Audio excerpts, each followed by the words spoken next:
Hi, Paul Backash here, coming to you with another video. This time we're reviewing this Ibanez FRH10NNTF Thinline nylon string guitar. This video will be a combination of an unboxing, a review of the product, and a comparison to my Godin, which is 4 times the price, but let's see if it holds up. All right, let's start with the unboxing. All right, this is the unboxing of the Ibanez Thinline nylon acoustic guitar. Comes in your typical tapered case or box. It did come in another box that had bubble wrap, so it was properly packaged. So hopefully that will mean there are no issues with the guitar itself. Okay, it's got your typical, whatever this material is, it's almost like a papery styrofoam. Okay, let's lay this back down for a moment. It comes with your limited lifetime warranty, whatever that's worth. And I'm assuming for an Allen key for the truss rod adjustment, and I guess your warranty registration. All right. So let's open the guitar. I'm going to assume that it's tuned down for shipment. We will see. The weight feels average. Doesn't feels actually lighter than my Godin guitar.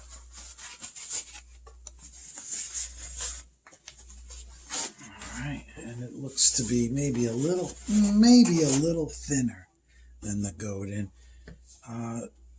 Looks very nice. This is, I guess, part of the wood grain. Not beautiful, but not ugly. I mean, it's part of it. I might question that from the seller. But it clearly looks like a two-piece. I wish they would have had a better matching second piece.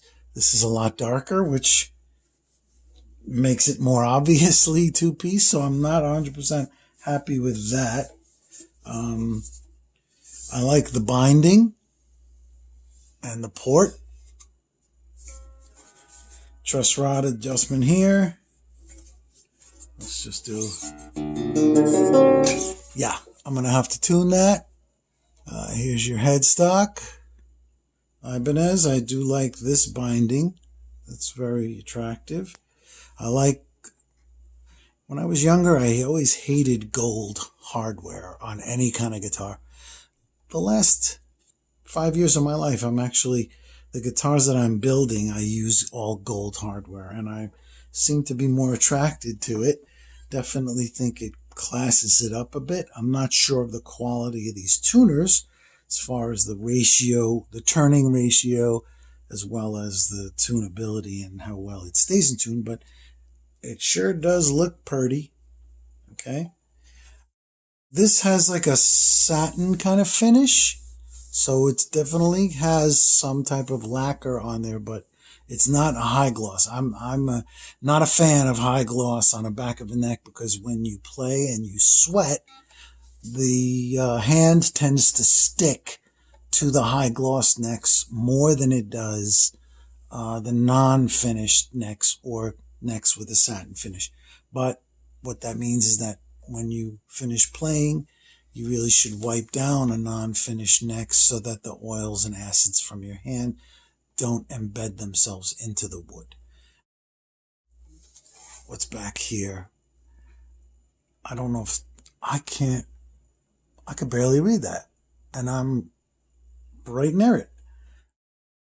I don't know what that is. That could either be the model number. I'm going to have to put a flashlight to it to see. I'll worry about that later. And then here you got just your tag with the model number and all that good stuff.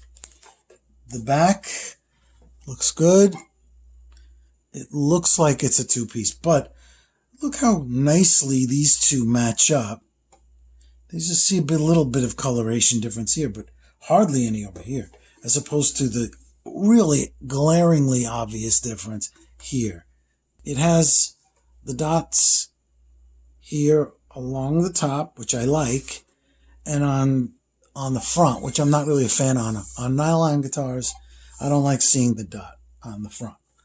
I like seeing it here, but I will say that it's very subtle. It's not a glaringly bright dot. It's not in the center like traditional necks have their inlay. These are just very subtle, so I can live with that. The measurement at the nut,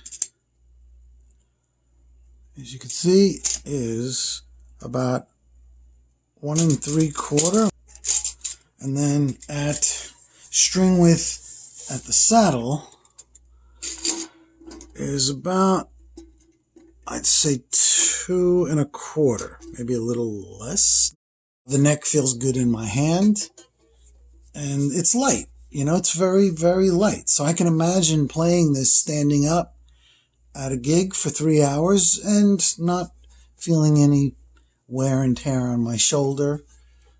I mean, you can sit with it too, so, you know, then it won't bother your shoulder at all.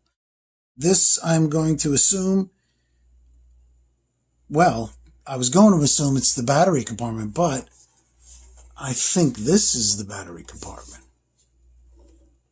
As a matter of fact, let's see if I can open it with one hand. Oh yeah, it takes one of those little nickel batteries. So the question then is, what is this? So I'll have to look that up, and I will get back to you. All right, so the next portion will be actually reviewing it and then comparing it next to my Godin. All right, here we go. Okay, so there you see the product and the packaging. It was very well packaged. I'll post the link down below for the guitar. It is currently $499, and let's get started. Right off the bat, the differences between a guitar like this and a guitar like this is the lack of electronics in the sense of volume and tone. There's none of that on this guitar, whereas here you have volume, treble, middle, and bass. You also have some MIDI controls on here because this version is the multi-jack with a 13-pin connector that you can connect to a Roland synth. It also has the ability, if you use a breakout cable, I don't think they're made commercially, but you can get one custom made where the 13-pin goes in to the guitar and breaks out. Why is it a 13-pin? It's 13-pin because it gives you 5 channels of MIDI. That's what you need for MIDI. You need 2 channels, 2 pins to control the bank of each MIDI, to go up and down. And that's what these 2 buttons here do. One goes up and one goes down, okay? And so that's 7 pins being taken. The other 6 pins are individual outputs for each string. So if you were to get a breakout cable that had that was 13-pin on one end and broke out to a MIDI cable, a MIDI selector, up and down cable, and 6/4-inch cables, guitar, you can actually plug this into 6 channels, say in Pro Tools, and have different EQ on each one, different effects, different panning. You could get pretty creative and do some stuff. I have not done that yet, but it does have that capability. Aside from that, it's an amazing guitar. I love this Godin. Bought it 3 years ago. I do have a review on it, comparing it to my Yamaha Nylon, which is somewhere in the other room, as well as an inexpensive Bullfighter, $180 some odd nylon string guitar that I bought as a kick around, and it actually is great, and I bring it to gigs and people really love the sound. So check out that review on my page. First thing that we notice here is that how loud is this guitar just without plugging in? This guitar does have a mute switch, so right now I'm plugged in. Now it's unmuted. Okay, has a switch on the side. Okay. By the way, I am using my Legato 5.8 wireless system. I'll put a link below. I love it. It's amazing. And it's very inexpensive. And the signal quality is great. If you listen, not sure if it comes across, but...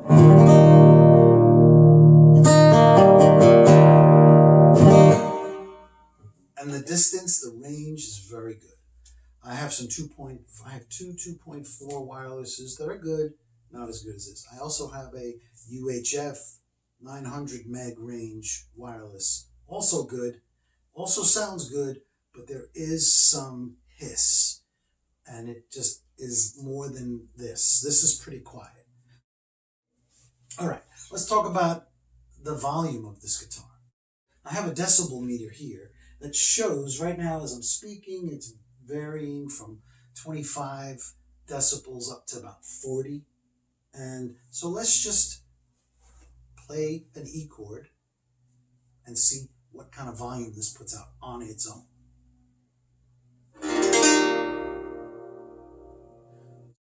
It's spiked up to about 43, I think. Okay, now let's try that with the Godin.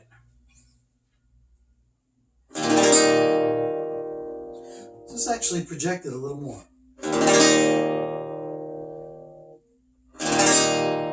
Maybe not. Maybe a couple of dB under. It's set to from where I'm sitting, this sounds fuller than that, surprisingly, without amplification. But the app doesn't lie, let's hope.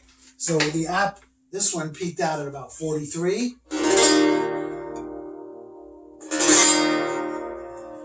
Maybe I think that hit 45. And that one peaked out at about 40. But I will say that there's a huge difference in the fullness of the guitar. You would think, because this guitar does have a port. It has an air port.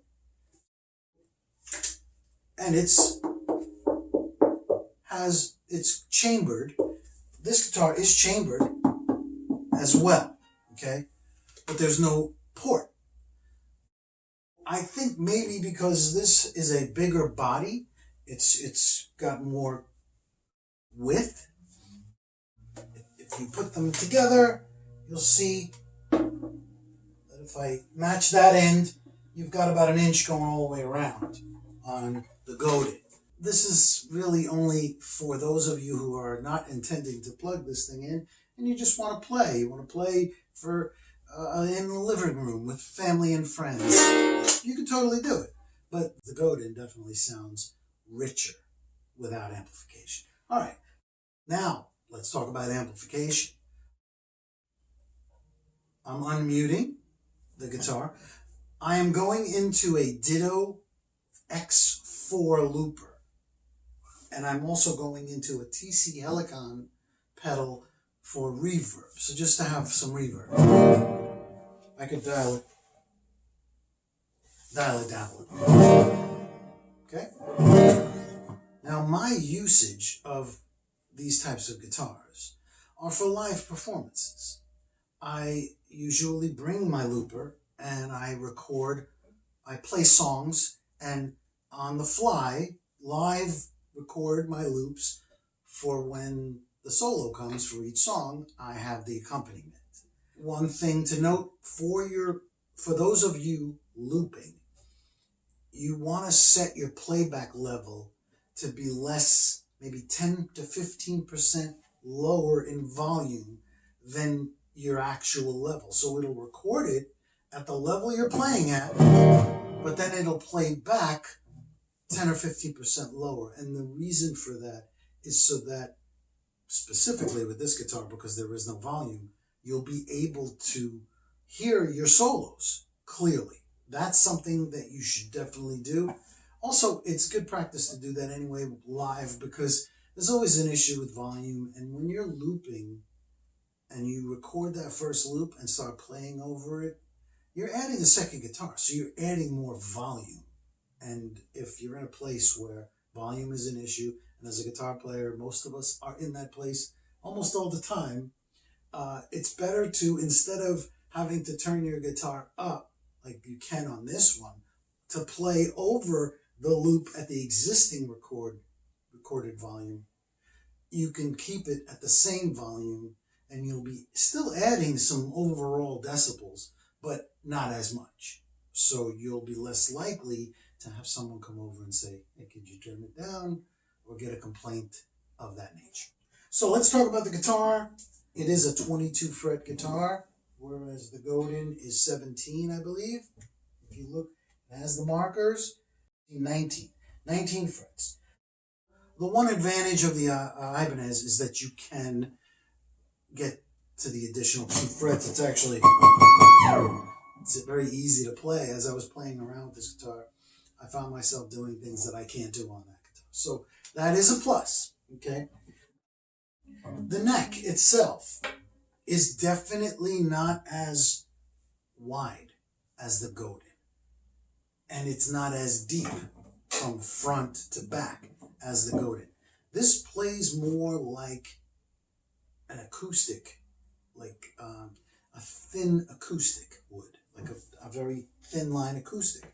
This does not play like a traditional nylon string guitar. I have a Yamaha that's a traditional with the whole guitar. It sounds amazing, but it's very, very thick, and live it tends to feed back because of the hole. So it's a great guitar to record with, which I do, but to play live, it's not very practical. So I don't really bring that one out. This neck plays and feels very much like my traditional classical nylon string guitar, which is great. But playing this one, I'm really digging how easy it is. This is so much easier than that. If you want a nylon string guitar that is a lot easier than a traditional nylon, this is a great way to get into that, okay? The action, very low, very low. I'll put up a picture of the height so you can see as compared to the Godin. One thing I noticed was that playing this guitar right out of the box, that there was a very strong odor of glue emanating from this hole. And it was actually getting me a little lightheaded, because at first I didn't realize it. I was just playing. I was sitting in my couch, so it was kind of like really close, and it was very, very potent, and I actually got lightheaded. So right now, this is I've had it out for like 3 days. It's still there, but it's not quite as potent. So I will say that if you do buy this guitar, let it air for a day or two before you get close to the hole, so that you don't get any of the toxic fumes of glue inhaled. Okay. Let's get to the actual fun stuff. So now, what I want to do is play a chord, amplified. I have all my settings at 12 o'clock. So I'm going through a Mackie Thump 12-inch powered speaker. Everything is set to 12 o'clock. So you're basically at your midway set. Let's see, because again, we don't have volume control on this. Let's see what the volume is on the decibels. And then I will try to match, when I do the comparison part, I'll match the volume of the Godin to that. So here we go.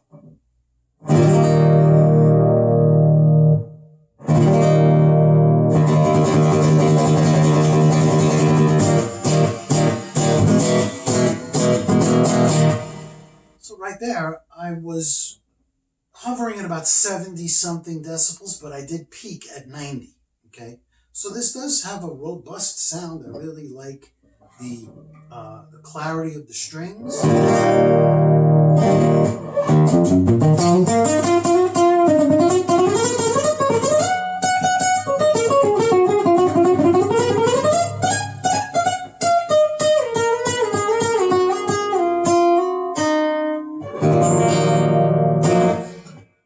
It has a nice robust sound.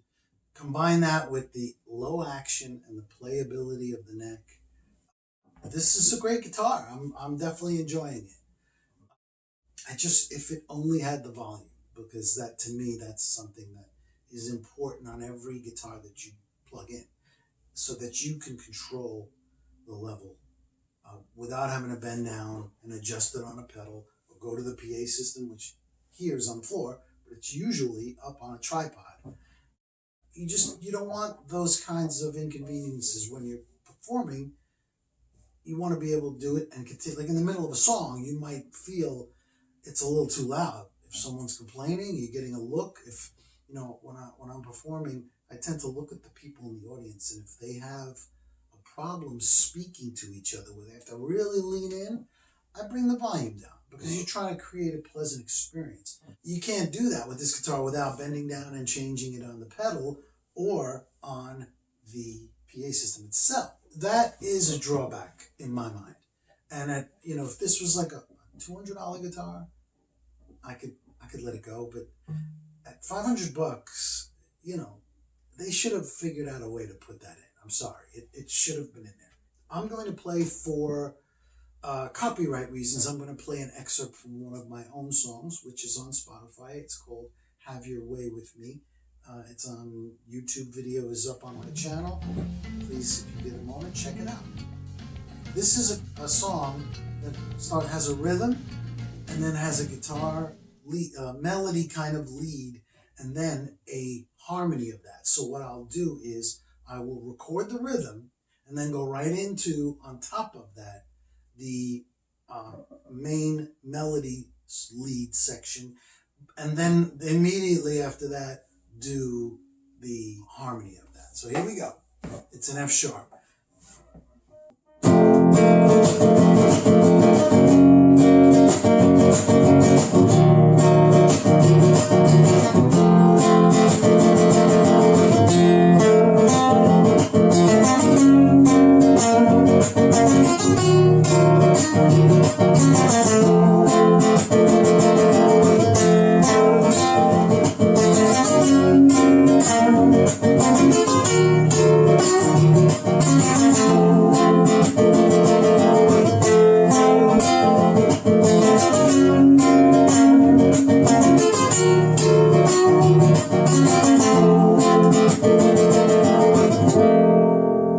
Plays great. It sounds really good. I'm all in.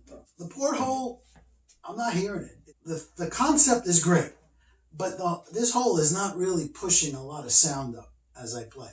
Especially like if you mute. I gotta get used to where that is. If you mute it, you just play.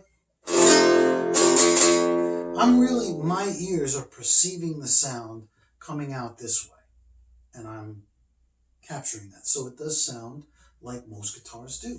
It's projecting forward. It's not projecting up. So I don't know if this is really, I'm sure they tested it and it is providing some sounds, but it's really in a place where you don't get a lot of reverberation of the strings. Here's where the reverberation is, and that's why when there's a hole here, even without the hole, the reverberation is going through the wood, hitting the back wall of the wood, coming back through here and coming out.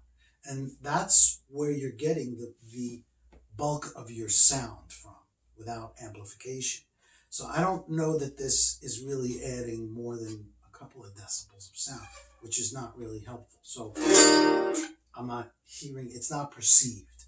Maybe it's there to a meter.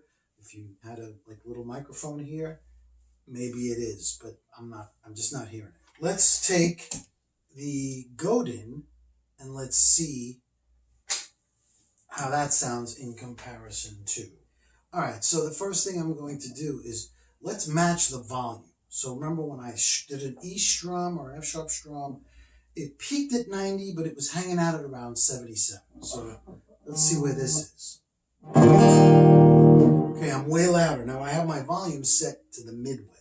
Okay, and also, by the way, the treble, mid, and bass sliders have a notch at the 0 point. So everything is notched at 0. I can feel it. Okay, this bottom one is the volume for the synthesizer. So if you do connect the 13 pin, that is the volume control, and then these two are the up and down of the MIDI bank. Okay, with it at midway, the volume, I'm way louder. I'm peaking at 100 decibels. So let's bring it down. We'll try to match the volume of the Ibanez.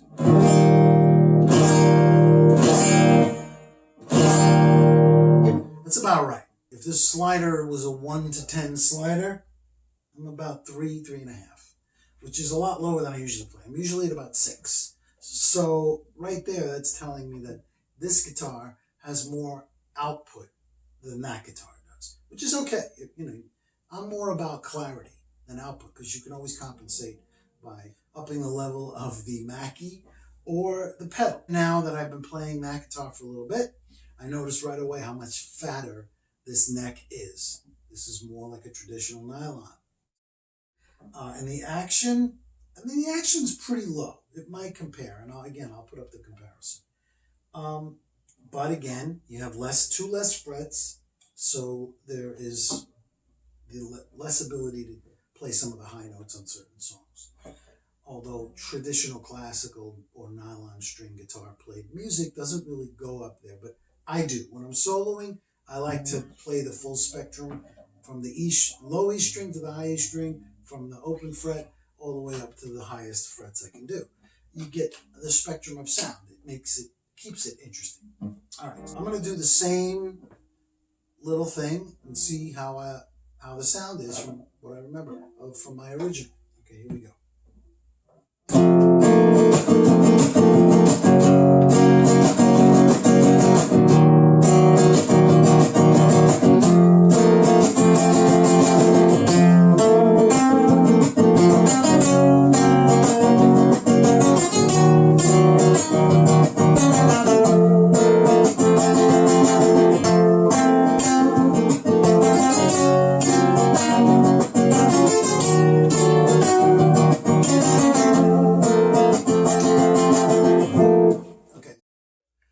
I feel the difference. You know, I've been playing that guitar for like 2-3 days, and I feel the difference. You know, I play this guitar every weekend. I play every Sunday and every Monday night at different restaurants, and I've been playing this guitar exclusively.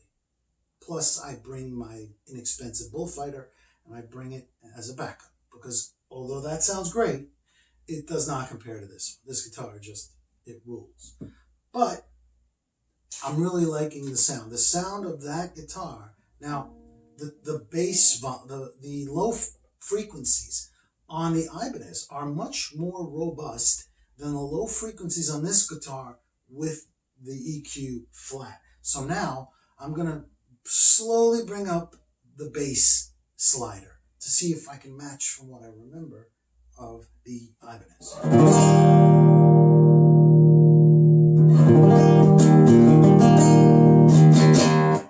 Kind of matches it, but it also kind of overshadows the highs, so I'm going to bring up the highs.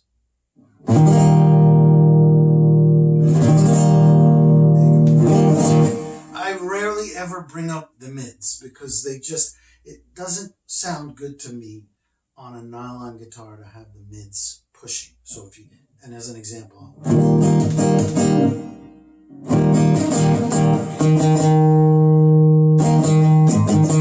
especially, you may not notice it with chords, but with single notes, that's flat. It loses that nylon texture that people seem to love. I love the nylon texture.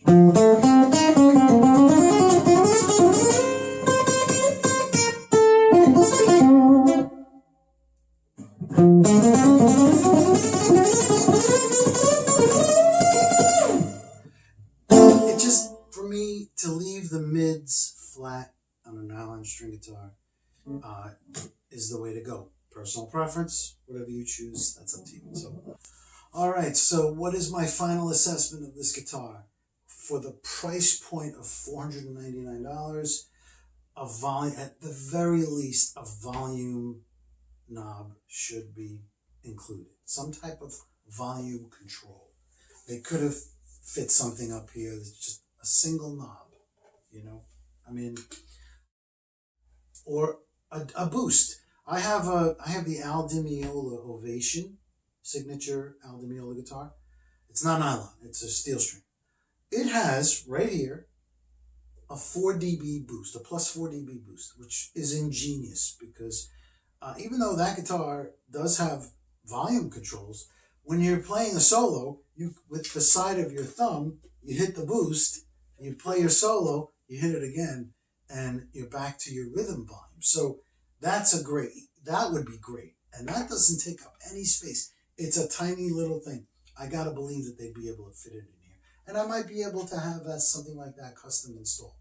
But we're just talking about this guitar as it stands. I think it's worth the money as far as the quality of the wood, the quality of the construction. The only issue for me is the volume and maybe the EQ inability. So think of it this way. You're spending $500 on a guitar. If you want volume, you need to buy a volume pedal if you don't already have it. A good one, about $100. So that brings so now 500 plus the volume pedal, 600. You want EQ, you have to get an EQ pedal. EQ pedal, let's say another $100. So now this guitar went from being $500 to it's now $700. If you want to match the comfort and playability of a guitar like this that has all that functionality. At $700, I'd say this guitar is still kind of worth it, but at that point, you might as well buy the upgraded model, the Polyphony model, which is Tim Henson's model. It's black. I don't think it comes in a wood grain. It's painted black, and that's probably to hide the two pieces of wood. And it has some nice inlay. But that one, which is the same thickness, I believe, and the same shape, has volume and EQ controls. I think that one is $799. If you want those controls, pay $800 for the Tim Henson model. If you don't need that, this guitar is great. Now, I haven't played the Tim Henson model, so I don't know how it differs in sound with all its electronics flat to this. There's got to be some difference. First of all, it's painted.